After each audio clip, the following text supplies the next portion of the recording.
भरत दळवी युवा विकास मंच मुरबाड विधानसभा ठाणे जिल्हा एकता मंच कल्याण ग्रामीण सामाजिक कार्यकर्ते आणि प्रवासी संघटना मुरबाड तालुका अध्यक्ष श्री ज्ञानेश्वर मुरबाडे यांच्या सहकार्याने कल्याण ग्रामीण मधील जिल्हा परिषद उशीद शाळा येथे नुकताच 10 गरजू विद्यार्थ्यांना छत्री वाटप करण्यात आला। यावेळी या शाळेच्या शिक्षिका चौधरी मॅडम, गांधले मॅडम आणि भेरे मॅडम उपस्थित होत्या।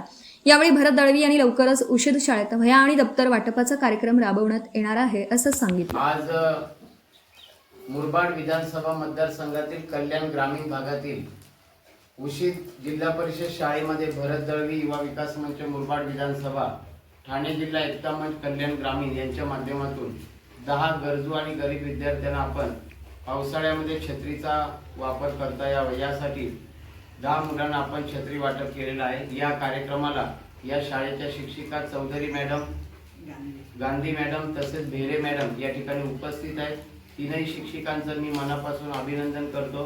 तसंच गरजू आणि गरीब 10 मुलांना आपण छत्री वाटप केलेलं आहे। त्या मुलांना सुद्धा मी शुभेच्छा देतो आणि त्यांनी भरपूर चांगल्या प्रकारचा अभ्यास करावा। उशीद शाळेमध्ये जी इतर मुलं आहेत पहिली पासून 7वी पर्यंत त्यांच्यासाठी सुद्धा आपण एक मोठा कार्यक्रम पुढच्या आठवड्यामध्ये वह्या वाटप, दप्तर वाटपाचा आयोजित करणार आहोत।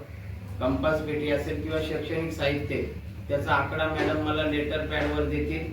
तो कार्यक्रम आपण काकडपाडा हायस्कूलला आयोजित केलेला आहे। तर इथे सुद्धा एक कार्यक्रम होईल आणि नंतर काकडपाड्याला एक कार्यक्रम होईल। तर त्या विद्यार्थ्यांना सुद्धा आपण मदतीचा हात देणार आहोत। आज या गरजू आणि गरीब विद्यार्थ्यांना ठाणे जिल्हा एकता मंचचे अध्यक्ष अब्बासभाई शेख तसेच या कार्यक्रमाला ज्यांचं योगदान लाभलेले ते मुरबाड तालुक्यातील प्रवासी संघटनेचे अध्यक्ष सामाजिक कार्यकर्ते ज्ञानेश्वर मुरबाडे, भरत दळवी युवा विकास मंच मुरबाड विधान